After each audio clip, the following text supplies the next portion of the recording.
है guys, welcome back to Indira education centre. दोस्तों, आज हम पढ़ने वाले हैं आरआरसी ग्रुप डी और यूपी पेट 2022 की स्पेशल क्लास को। दोस्तों, स्पेशल क्लास के अंतर्गत हम देखेंगे भारतीय संविधान का क्लास 3। यदि आप लोग क्लास 1 और क्लास 2 नहीं देखे हैं तो डिस्क्रिप्शन में लिंक मिल जाएगा, वहाँ से जाकर देख लीजिए। दोस्तों, क्लास 3 के अंतर्गत हम पढ़ने वाले हैं संविधान सभा द्वारा किए गए महत्वपूर्ण कार्य को। तो दोस्तों, यदि आप लोग चैनल पर पहली बार विजिट कर रहे हैं या सभी विषय की फ्री क्लास पाना चाहते हैं तो चैनल को सब्सक्राइब करें, लाइक करें, दोस्तों में ज़्यादा शेयर करें। तो दोस्तों, इसी के साथ शुरू करते हैं। भारतीय संविधान क्लास 3 का पहला क्वेश्चन है कि डॉक्टर राजेंद्र प्रसाद को भारत का प्रथम राष्ट्रपति कब चुना गया? तो इसका राइट आंसर है 24 जनवरी 1950 को। तो दोस्तों, संविधान की अंतिम बैठक 24 जनवरी 1950 को हुई थी और उसी दिन ही डॉक्टर राजेंद्र प्रसाद को भारत का प्रथम राष्ट्रपति चुना गया। तो दोस्तों, नेक्स्ट क्वेश्चन हमारा कि भारत ने राष्ट्रमंडल में अपनी सदस्यता का सत्यापन कब किया? या कहेंगे कि भारत ने राष्ट्रमंडल में कब शामिल होने की घोषणा की या कब शामिल हुआ? तो दोस्तों, इसका राइट आंसर है मई 1949 ईस्वी में भारत राष्ट्रमंडल में शामिल हुआ। दोस्तों, नेक्स्ट क्वेश्चन हमारा कि संविधान सभा द्वारा राष्ट्रध्वज को कब अपनाया गया या कब स्वीकार किया गया? तो इसका राइट आंसर है 22 जुलाई 1947 ईस्वी को। राष्ट्रध्वज को 22 जुलाई 1947 ईस्वी को अपनाया गया। राष्ट्रध्वज या राष्ट्रीय ध्वज क्या है अपना? ये तिरंगा है। तिरंगा ही क्या है? हमारा राष्ट्रीय ध्वज है। दोस्तों, तिरंगा में 3 क्षैतिज पट्टियां होती हैं। सबसे ऊपर केसरिया, बीच में सफ़ेद और नीचे हरा होता है। और जो सफ़ेद पट्टी होती है उसी के बीच में एक चक्र होता है और चक्र में 24 तीलियां होती हैं। तो दोस्तों, यदि बात की जाए कि तिरंगे की अभिकल्पना किसने दी थी तो पिंगली वेंकैया ने। किसने? पिंगली वेंकैया ने। ध्वज या कहेंगे कि तिरंगे की लंबाई एवं चौड़ाई का अनुपात क्या होता है? तो दोस्तों, तिरंगे की लंबाई या चौड़ाई का अनुपात 3:2 है। 3:2 है। इन चीज़ों को आप ध्यान रखिएगा क्योंकि यह क्वेश्चन बार बार पूछा जाता है कि राष्ट्रीय ध्वज की लंबाई एवं चौड़ाई का अनुपात क्या होता है? तो 3:2। नेक्स्ट क्वेश्चन हमारा कि संविधान सभा द्वारा राष्ट्रगान को कब अपनाया गया? अभी हमने देखा कि राष्ट्रीय ध्वज को कब अपनाया गया तो 22 जुलाई 1947 को। यहाँ पर पूछ रहा है कि राष्ट्रगान को कब अपनाया गया तो 24 जनवरी 1950 ईस्वी को। 24 जनवरी 1950 को जिस दिन अंतिम बैठक थी संविधान सभा की, उसी दिन राष्ट्रगान को स्वीकार किया गया, अपनाया गया। तो भारत का राष्ट्रगान जनगण मन है। क्या है? जनगण मन है। और भारत के राष्ट्रगान की रचना जो जनगण मन है, इसकी रचना रविन्द्रनाथ टैगोर ने की थी।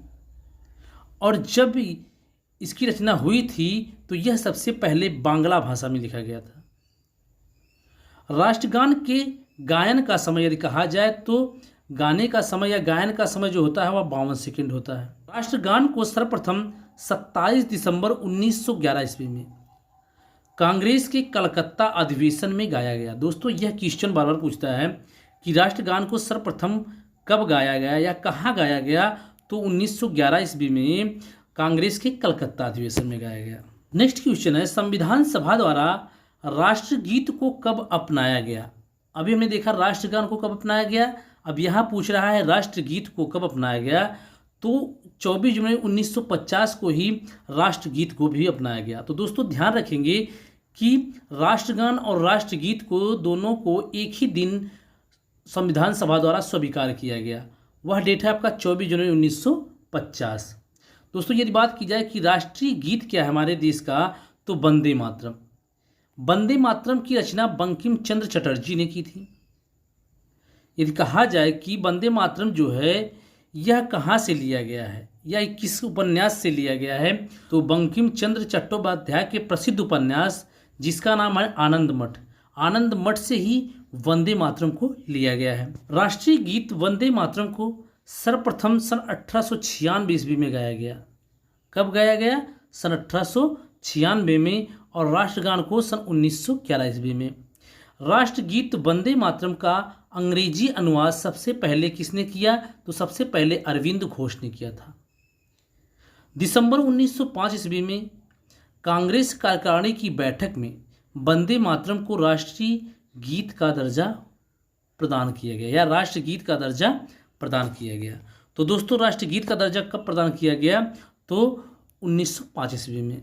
नेक्स्ट क्वेश्चन हमारा कि संविधान का हृदय व आत्मा किसे कहा जाता है? तो संविधान का हृदय व आत्मा प्रस्तावना को कहा जाता है। लेकिन दोस्तों आप बहुत ज़्यादा कन्फ्यूज होते हैं कि यदि पूछ लेता है कि डॉक्टर भीमराव अंबेडकर ने संविधान की आत्मा किसे कहा है, तो आप यहाँ पर कन्फ्यूज हो जाते हैं कि प्रस्तावना है या क्या है। तो दोस्तों यदि पूछे कि संविधान का हृदय व आत्मा किसे कहते हैं तो प्रस्तावना को मारेंगे। लेकिन यह पूछ दे कि डॉक्टर भीमराव अंबेडकर ने किसे संविधान की आत्मा कहा है, तो अनुच्छेद 32 को डॉक्टर भीमराव अंबेडकर ने जो संवैधानिक उपचारों का अधिकार है उसे संविधान की आत्मा कहा है। तो किसने कहा है अनुच्छेद 32 को? तो डॉक्टर भीमराव अंबेडकर ने। संविधान का जनक या पिता किसे कहा जाता है? तो संविधान का जनक या पिता किसे कहा जाता है? तो वह है डॉक्टर भीमराव अंबेडकर। तो दोस्तों ऐसा माना जाता है कि संविधान निर्माण प्रक्रिया में सबसे अधिक योगदान डॉक्टर भीमराव अंबेडकर का ही है, इसलिए संविधान का जनक या पिता डॉक्टर भीमराव अंबेडकर को कहा जाता है।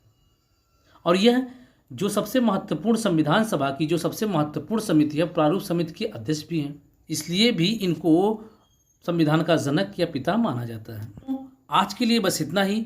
दोस्तों यदि आप लोग इसी तरीके से सभी विषय की टॉपिक वाइज क्लास चाहते हैं वो भी फ्री में, तो दोस्तों चैनल को सब्सक्राइब करें, लाइक करें, दोस्तों में ज़्यादा शेयर करें, बेल आइकन को जरूर दबाएं जिससे कि आपको वीडियो की नोटिफिकेशन सबसे पहले मिलती रही। तो दोस्तों कल फिर मिलेंगे नेक्स्ट वीडियो के साथ। जय हिंद, वंदे मातरम।